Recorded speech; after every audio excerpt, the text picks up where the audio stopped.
Hey guys, it's Kim here with Fairily Fiber Fun. Thanks for joining me on episode 39.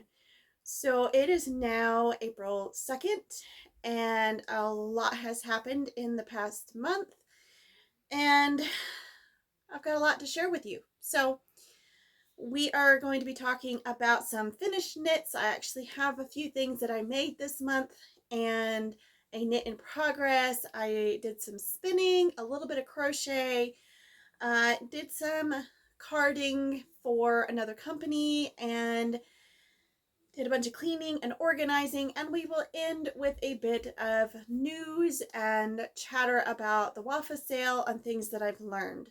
So before we get into all of that, I do want to wish you all a very warm welcome. If you are a new viewer, welcome to my channel. If you're a returning viewer, welcome back. Thank you so much for being here with me and spending some time with me today. If you haven't already, please do hit that subscribe button, and don't forget to hit the notification bell so you don't miss new videos as they come out. And as always, please do leave your comments, questions, and suggestions in the comment section below. It's a happy little thing of yarn. It's a happy thing.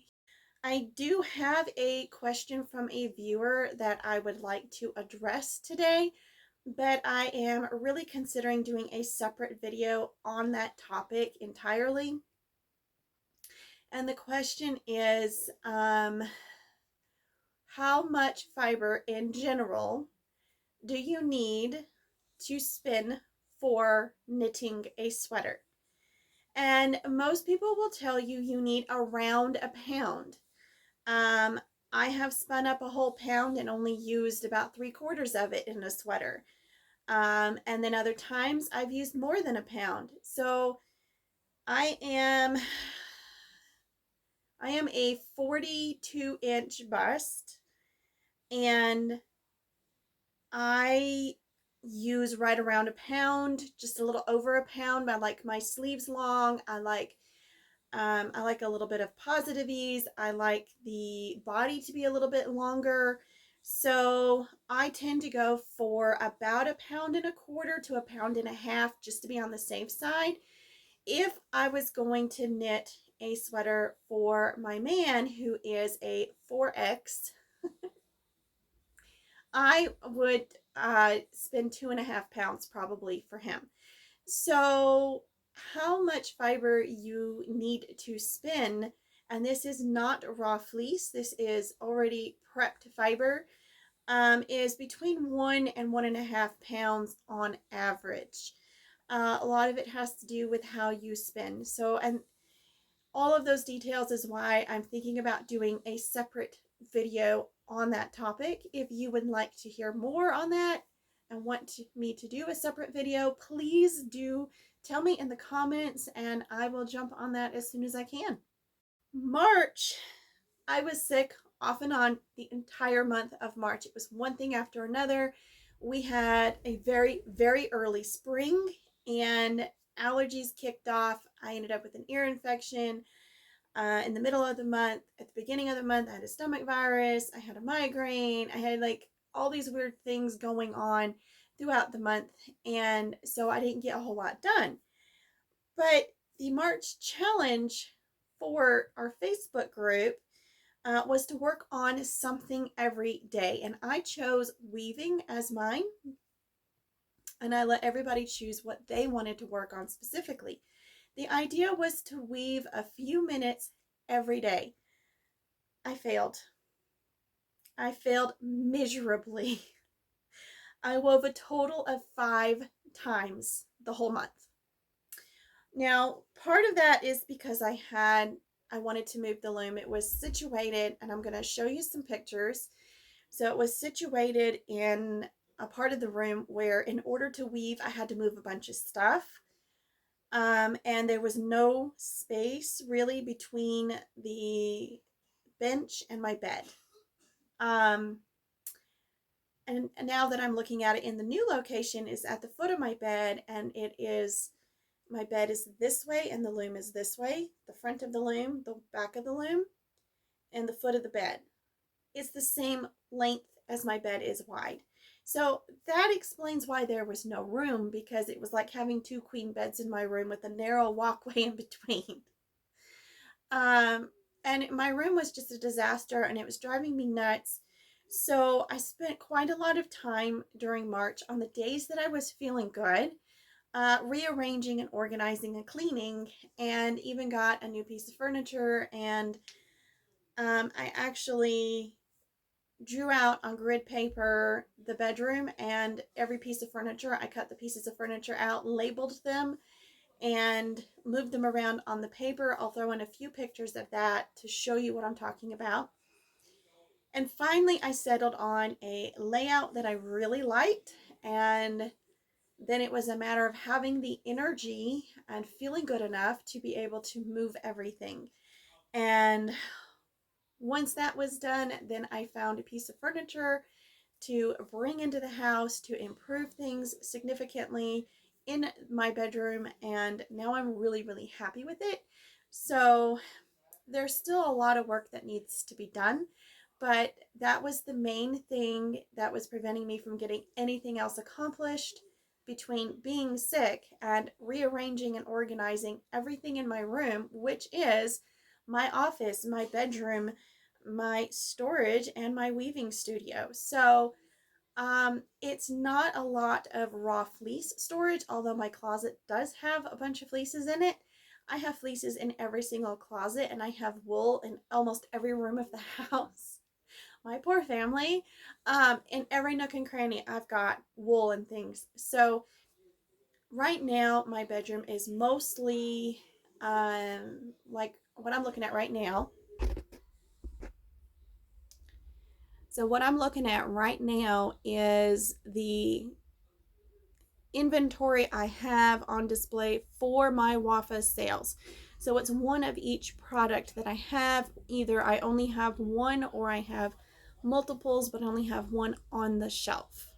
And this is my current view from my bed every day right now. So it's wonderful to have all of my yarn. It's not all of my yarn. Some of my commercial stash yarn and a whole bunch of hand spun is on the top shelf, and then product from the WAFA sales on the middle shelf and the bottom. And then of course I have my spinny cube sitting there being pretty in a basket. So there's a lot going on in here right next to me. Like I can touch the shelf. I have a shelf that I custom built to fit around the loom, and the loom is right there. There's like this much space between the foot of the bed and the shelf. So it's a little difficult to make the bed, but right now there is room for the loom in this corner and it fits perfectly there. And unless I'm just stacking stuff on it, which I'm not supposed to, then when I want to sit down and weave, I don't really have to move anything. I can just sit down and weave.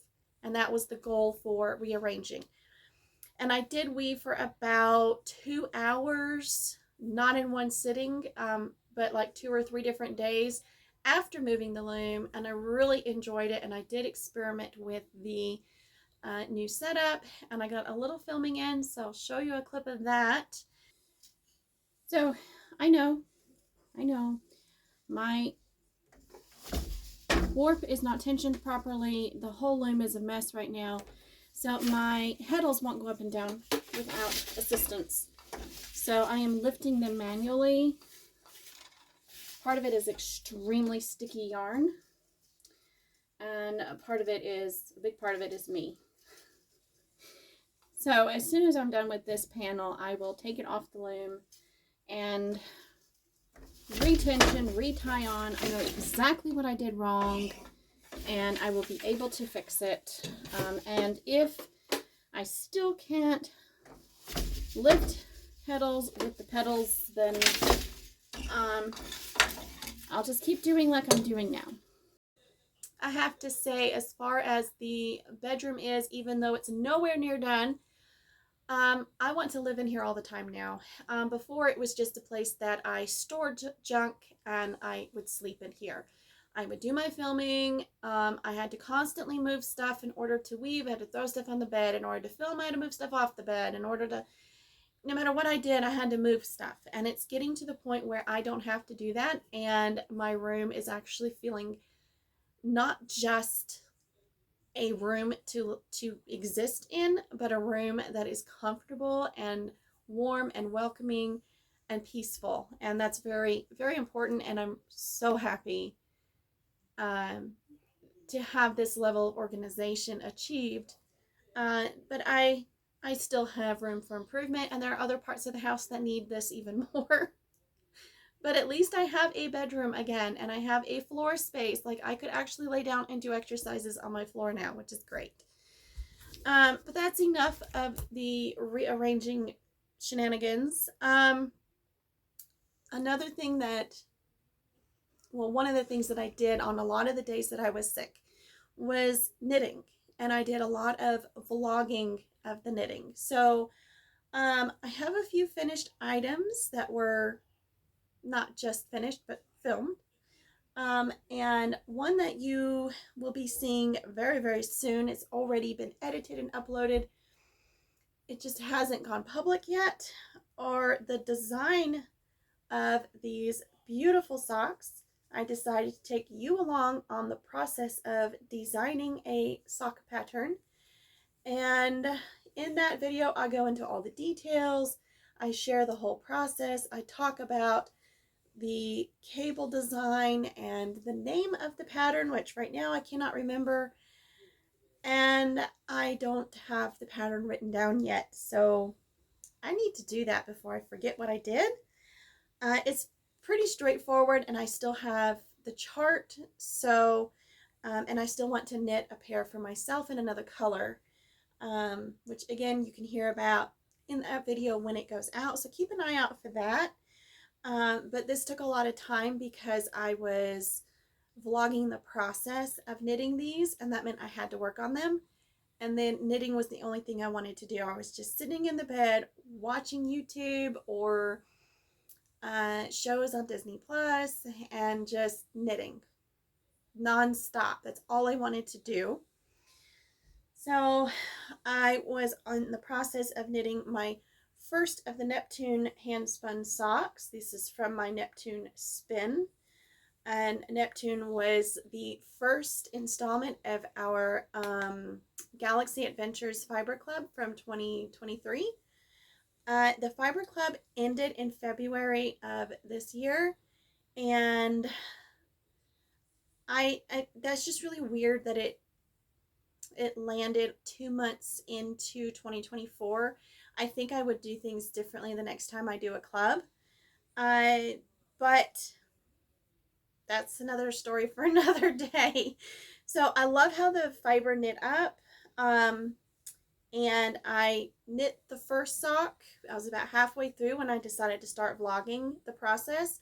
So when I was finished with the first one, then I filmed the entirety of the second one. And that means I filmed every stage of the process, how I knit hand spun socks, or how I knit this hand spun sock. And I actually had this has been sitting for like 2 weeks waiting for me to Kitchener the toe. So I did that today. I got that finished. So it is done. It's another video that will be coming out in the near future. So that's 2 pair of socks finished in March. And then I was working on my first ever vintage top, and I didn't know how much yardage I would need for it. Couldn't find that information anywhere. So I thought, well, maybe 2 skeins of yarn would be enough. If it was fingering weight, maybe 2 50-gram skeins would have been enough. But DK or sport weight, I think it's sport weight, is not, it doesn't have enough yardage. So then I was thinking, well, I'll do the ribbing and the sleeves in the other color. Still couldn't get it right. I needed to go up a size, didn't have enough yarn. I decided, well, maybe I should just go up a needle size and go down to the actual pattern size. And like, I frogged this thing probably 4 times and put it in timeout. I was like, I was filming attempt number 3.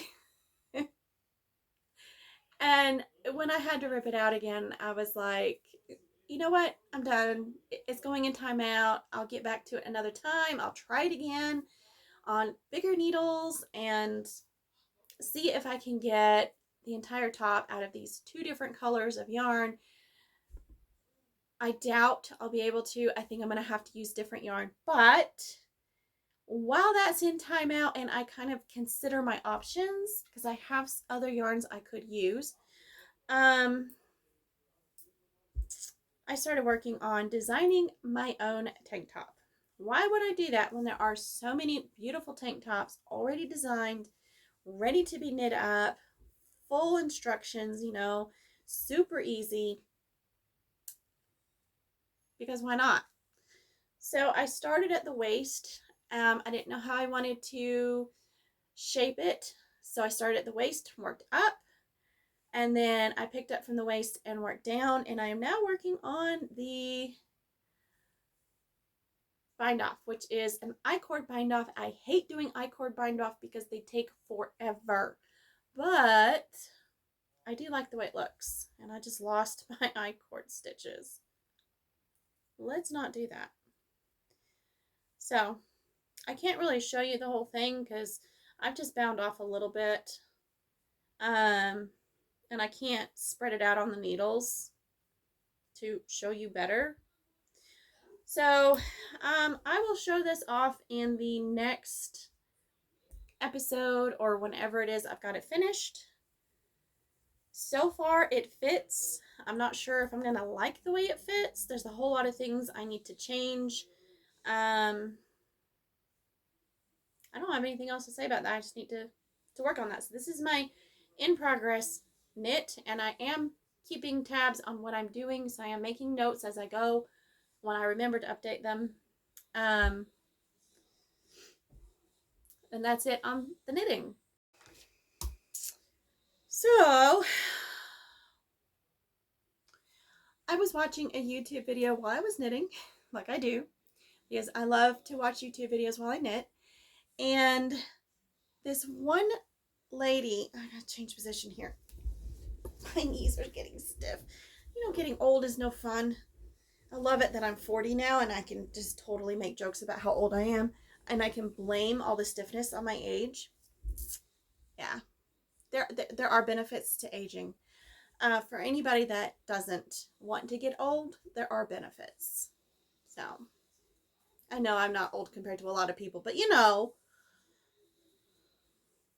old enough to blame my aches and pains on my age, and not my lack of care, and exercise, and you know.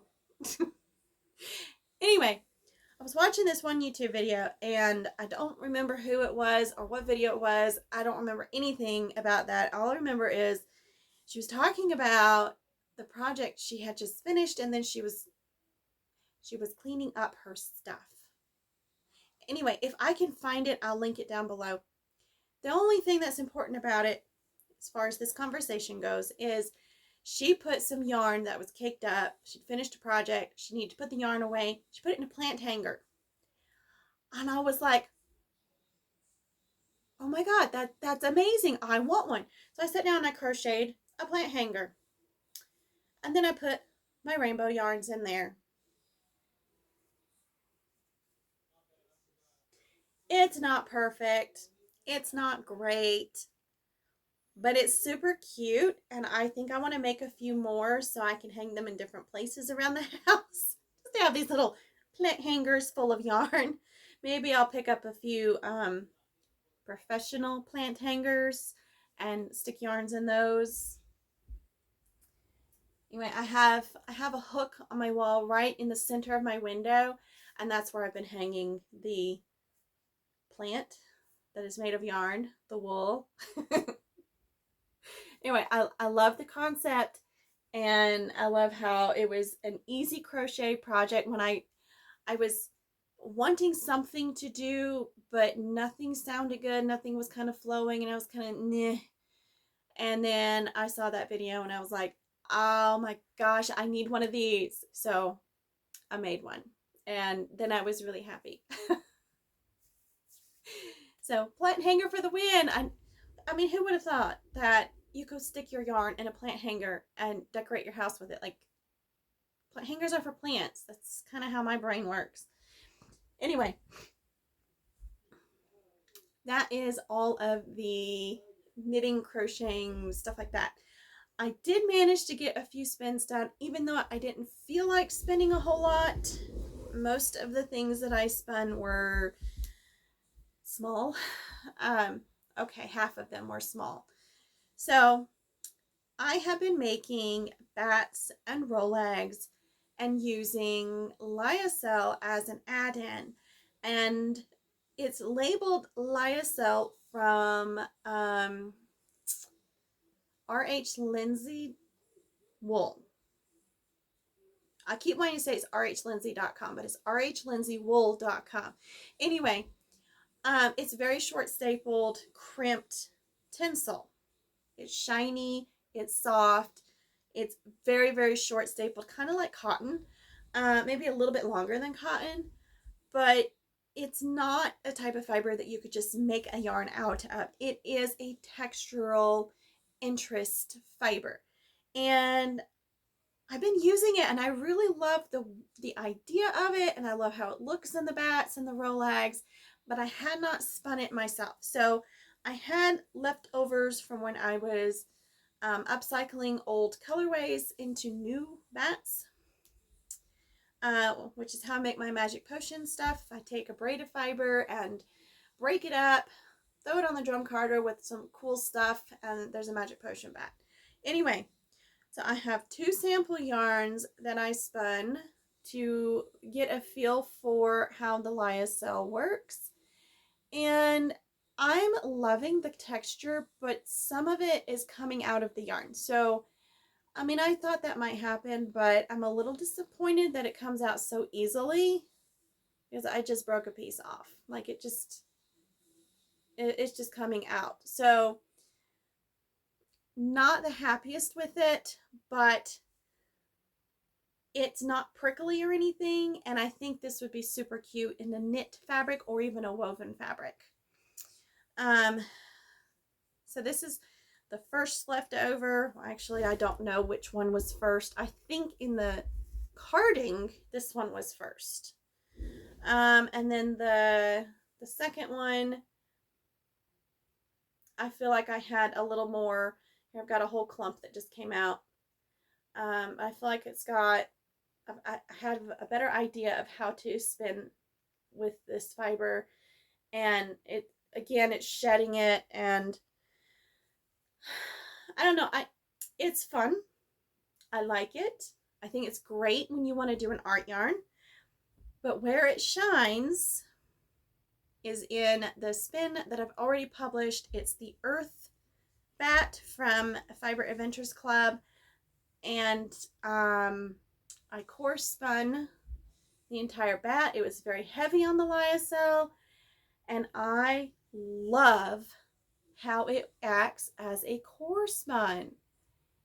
It is fantastic. So this, like right here, there's a whole bunch of it that's just wrapped all the way around the core, and it's not super textured. I felt like I was able to lock these little bits in a lot easier, a lot better. And I don't know, I love the little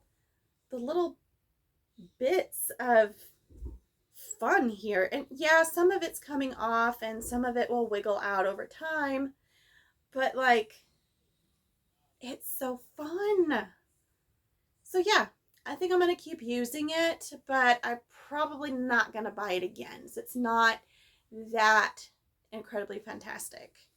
So that is 3 spins that I've done. And this was the biggest, one of the biggest spins. I just did a little spinning here and there. I wanted something for Easter, and I didn't have anything for Easter. And then I was spinning this, and I thought, well, I'll publish this video on Easter, and then I didn't get any other videos published hardly for the month, and I was like, I need to publish something. And in the process of all of this, a friend of mine, Kirsten of JK Fiber Arts, she posted a photo of a Easter egg bat that she had carded, and I fell in love. I went absolutely bonkers. And she said she would send me one, and I was like, you know what? Let's do a collab. So I sent her some real eggs, and she sent me the bat, and you will have already seen the collab video, so I can show you the yarn.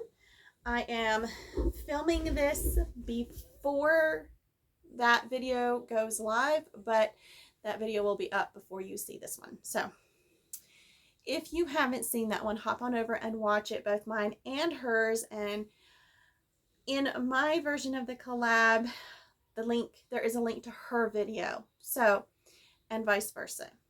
So this is what the end result of the Easter egg bat that she sent me, and I am just so in love with it. It's so, you know what? If you haven't already, go watch the collab video where I just go bonkers over the whole entire spin. We'll tell you all about it in that video, and if you've already watched it, then you've already heard it all. Yeah, I really enjoyed this. This was my actual Easter spin, even though the video didn't go out for Easter. Life was just way too hectic, and trying to get ready for the WAFA sale and everything, and being sick and not able to do anything, it was just too much. So we postponed another week, and I'm so glad we did, because I really got to enjoy the last little bit of this spin and put a lot of thought into how I wanted to edit. And so I'm very happy with it, and I'm happy with the finished yarn. Oh my gosh, I haven't gotten a yardage count or anything, and you know what? I don't care. It's just gorgeous. Like, I love it. Love it, love it, love it. I have a commission job to make around 12 to 14 bats for my sister company, Calypso Creations. And I call them my sister company because we're the best of friends. We're practically family, and haven't known each other for all that long, but we're practically family. You know, you meet someone and it's just like that instant connection where you're like, we're relatives. We have known each other all of our lives. That's these two ladies and me. So it's a mother-daughter team running the company, and they actually ordered their very first drum carder from me, which was fantastic, as I am a brother dealer, and that was the first time I got to use my dealer abilities, whatever you call it. It was the first time I got to be a dealer for real. Anyway, it was so exciting to help them pick out a drum carder. They got to sample my baby brother drum carder, and then they were like, yes, this is what I want. So they ordered one, and understanding the financial situation there, I worked with them for payments. Once they had paid for the whole thing, then I went ahead and purchased the drum carder and had it shipped directly to them, and they've been using it and having a blast. So it's really exciting. I was so happy to work with them on that, and because there was already trust established, I didn't mind at all. I would feel awkward saying, oh yeah, just PayPal me every month a certain amount, and I'll hold on to the money until you've paid off your drum carder. You don't know that you can trust me for that. And it is very hard to keep track of what money is for me and what money is for the drum carder. So I don't want to make a habit of doing that. But there are certain people and certain circumstances, situations. Those are two different words, Kim, not one. Not one weird word. Where I will work with someone on payments. So if you want to get a drum carder and you're really worried about budget, that's something that I might be able to work with you on. Aside from that, back to what I'm supposed to be talking about. I've got a picture video that I'm going to pop up here and let you watch. I was asked to create galaxy themed bats for Mother's Day boxes, and then it was, but I want them to match the boxes. So you will see in each photo with a bat there is a little insert of the box that it matches. Um, so I ended up only carding 11 bats total, but there was one day in March, and I had the whole month to work on this. We decided on all of this in February, the last few weeks of February, first week of March, and I had the entire month to work on it. And there was only one day that I had the energy to do any carding, and I carded 7 bats that day, and then I was done. Like, my body was like, nope, not anymore. So that was way more than expected. I was only going to card 4, and I carded 7. But I had a lot of fun doing it, and I think it was like, I hadn't done much, I hadn't been feeling good, and then this was so much fun, I didn't want to stop. I was forced to. In fact, the last bat took everything I had to get it done because my body was so over the carding and was telling me, no, we're not doing anymore. And I was like, but this one goes with one I already did, and I want to do it before I forget how. Because they're supposed to match. So and then today I carded 4 more.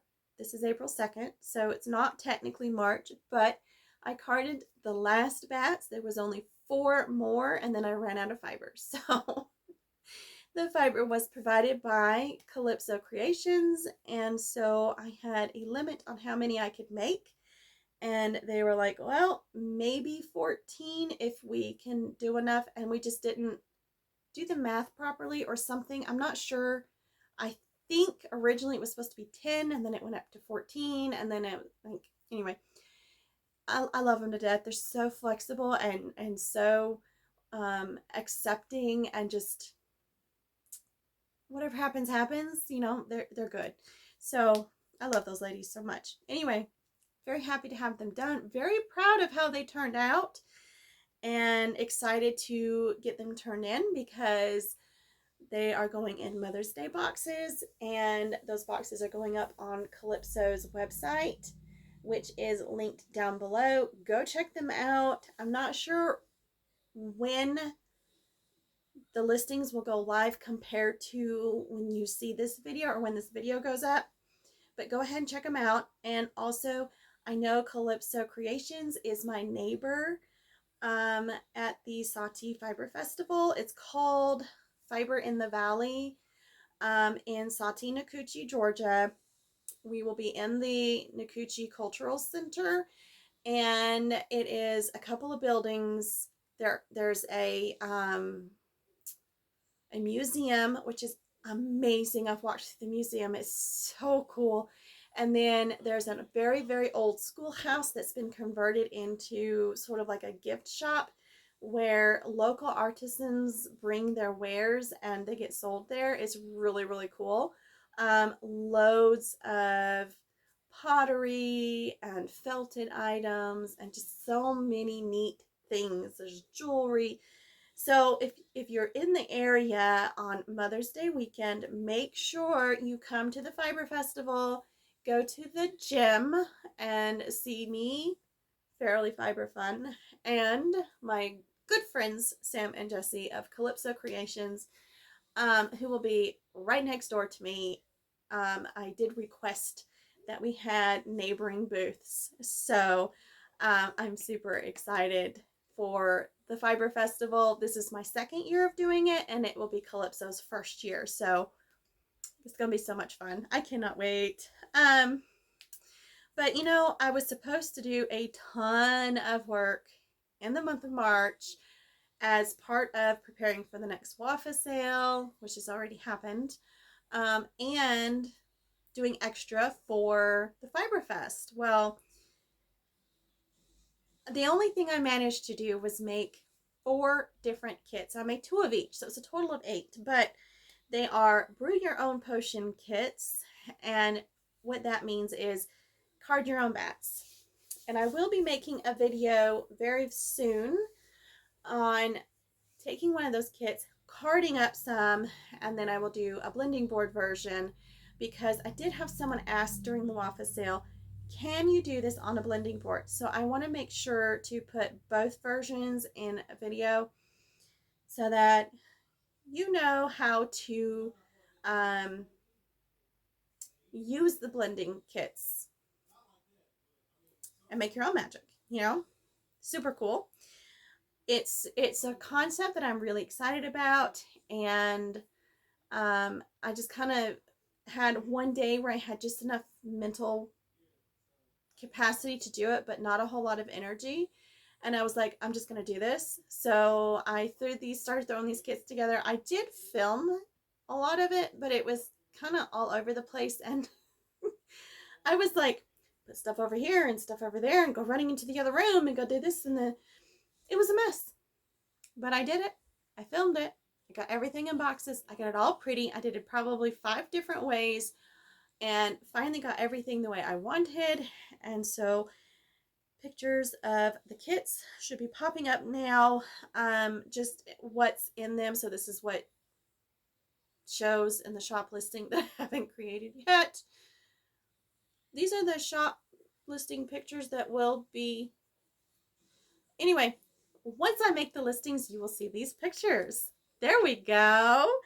I'm 10 products behind on my store. I just need to make 10 listings and I'm all caught up until I make more product, and then I'll have more listings to make. But my brain has not been in a place where I can handle writing product descriptions. So I just haven't made those 10 listings yet. Like I said, I'm a million miles behind because I was down for almost an entire month, and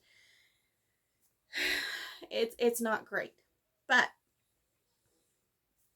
I did manage the WAFA sale. I had plenty of product left from last time because I sold one batch in February. And so everything else I had made in the month of February, I was able to roll over into the March WAFA sale. My sale was scheduled for Saturday the 30th at 8:30 p.m.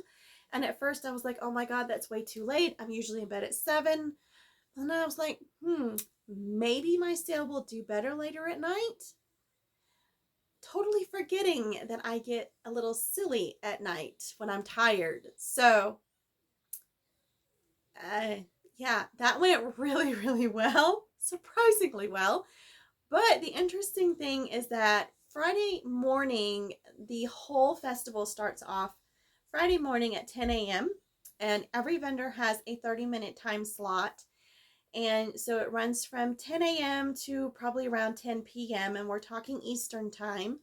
And I was signed up to volunteer for the 10 and 10:30 vendors on Friday morning. And I pop in around 8 o'clock to the Facebook group, and there is a notice: we had emergency cancellation. Can anybody fill in the 10:30 slot? And I was like, well, I could do it. So I waited. Nobody responded. So finally I was like, you know what, I can do it. So I just scrambled. I got all my lot numbers put together and I got everything set up. I already have everything on the shelves and almost ready to go. I just kind of arranged things a little bit better. Set up, got my shower, did the makeup, did everything. Was all ready to go. Even did my part of my 10 o'clock volunteer, which I was told not to, but I kind of hopped in and did it in and out anyways while I was doing last minute stuff to get ready. And then I really enjoyed doing that. I really wanted to volunteer. I love being a volunteer and just posting links and helping to answer questions and things like that. As a vendor, having a volunteer there to help kind of carry the weight of any questions that pop up, or like somebody may pop into the sale and be like, how do we purchase? The volunteer can say, oh, you go to the website, here it is, or purchase in the comments, stuff like that. So, and then posting links to like I like to have my store and my YouTube channel posted in the live chat periodically as I go through the sale. So my volunteer will usually do that for me, and then I always request time reminders because I lose track of time very easily, and I need those. You're halfway there, you got 5 minutes, you got 2 minutes, it's time. I need those reminders. So I always ask for those, but not everybody wants those. So I really enjoy being a volunteer. And the problem is that I want to buy everything. So you have to watch the sale to be a volunteer. And I just want to buy all the things. They're so pretty. And I want to support the vendor. So I'm having to practice some major self-control as a volunteer and not buy everything. But anyway, so I did the 10:30 sale and I was just all over the place. I was not organized. I was not mentally prepared. I kept dropping things. I kept losing track of what I was saying, what I was doing. It was terrible. It was an epic failure. Now, I did end up selling something later from that sale. I got a private message from someone who watched the sale and purchased something, but no sales in the comments at all. And that's how I was selling, was in the comments. And I got done with the sale and I was mad. I was extremely depressed. I was ready to just give up. I was like, you know what? I'm done. This is like the third month in a row. I have made nothing, which is not true. But, and it's like, I can't keep putting money into this business and not making any money. What am I doing wrong?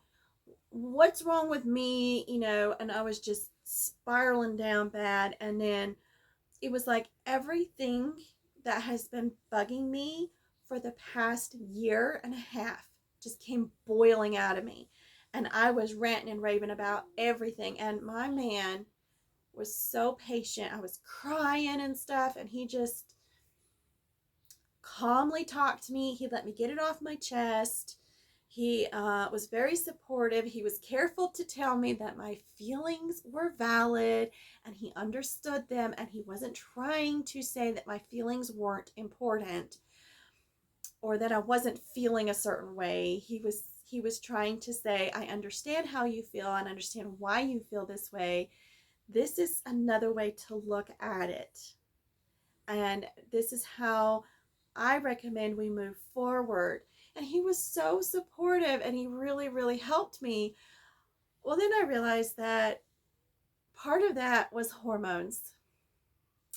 So yeah, I've been on an even keel for like 2 months and not been having much in the way of premenopause ups and downs. I've been doing really well, and then all of a sudden it just hits me all at once in one day, and it was really bad. So my scheduled sale on Saturday was a huge success. I had the practice run on Friday morning that was not planned. It was still a success because I did it, and people really enjoyed it. The comments were really supportive and really good. And then the sale on Saturday night, I was tired. I was silly. I was in a really good mood. I wasn't depressed or anything. I was in the right mental space. Micah sat on the bed and, well, he laid there and he watched. He was really quiet. I had him watch so that he could give me feedback. And he didn't have a whole lot of feedback to give me other than, yeah, we need to find a better system. It's like, I know. Taking bats out of bags and showing them and putting them back in bags is not working. And dropping stuff on the floor is not working. I need a better system. So we'll work on it, But he has offered to help me with, handing me products and moving products for me, or watching the video for comments and questions and stuff. But I was like, this time I'm not going to throw you into it. Just watch, observe, and take mental notes. So he did, and I'm sure that when we sit down and really discuss things, that he'll have a lot of good feedback for me, and a lot of, because by now he's had time to really process through everything that happened. We had a short discussion on it, and now he's got a million ideas on how to improve, which is what I love so much about this man. He's amazing. You give him a problem and he comes up with 100 solutions just like that. So, and he doesn't just come up with a quick solution, he comes up with a solution that benefits everybody involved, and he takes everything into consideration, including my energy and my physical health, like my back issues, my shoulder issues, all of that stuff. He takes all of that, my anxiety, all of that into consideration, and everything else we have going on and what the kids have going on, and takes all of that into consideration when he comes up with a solution to a problem. So he just blows my mind. He should be a chess player, because he does chess in his head all the time in everyday life. I don't. My brain doesn't work that way. So I get to benefit from his amazing brain, and he is so incredibly supportive. And every time I say, which I do it about once a year, I just fall apart and say, I can't do this anymore. It's not working. I'm just going to get a job. I'm going to quit my business. I'm going to get a job. And every year he has to take a day and tell me that, and we've put too much into this business. I can't just give up. He's doing it. He wants me to continue. He's taking care of all the external things so I can just focus on this. And he's like, you can't give up. You can't give up. We've got more room to grow. It's only been 2.5 years. Like, give it more time. It's going to happen. I am not the most patient person on the planet. So yeah, I need that encouragement at least once a year to remind me to stay on track and remind me of why I started this business and why I love it so much.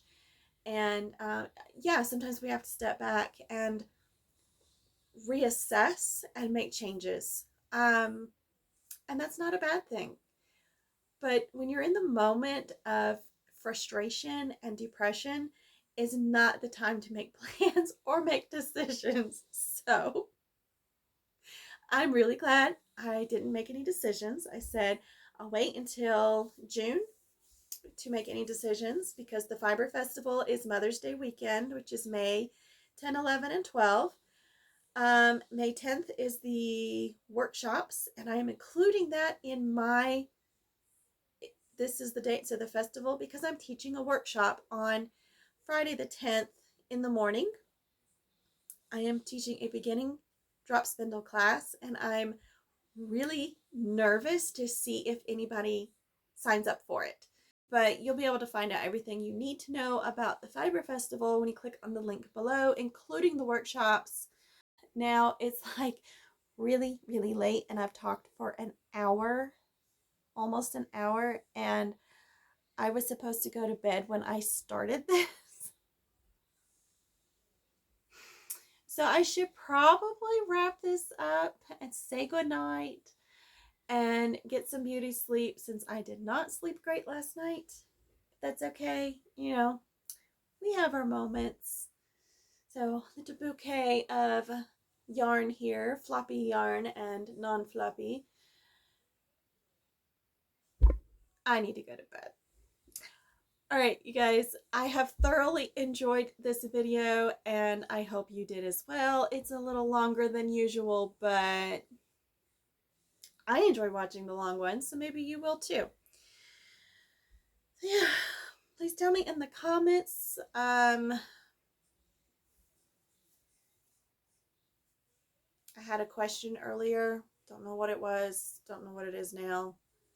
I asked it earlier and near the beginning. Did you want me to do a separate video on how much to spend for a sweater knit? Wow. It really is too late at night. Okay. I'm going to let you guys go, and I've got to put this aside and edit it another day when I am much more awake. I hope you enjoyed today's episode, and leave any questions and stuff in the show notes, in the comment section. And on that note, have a good night, have a good day, have a good week. I will see you in the next one. Bye, guys.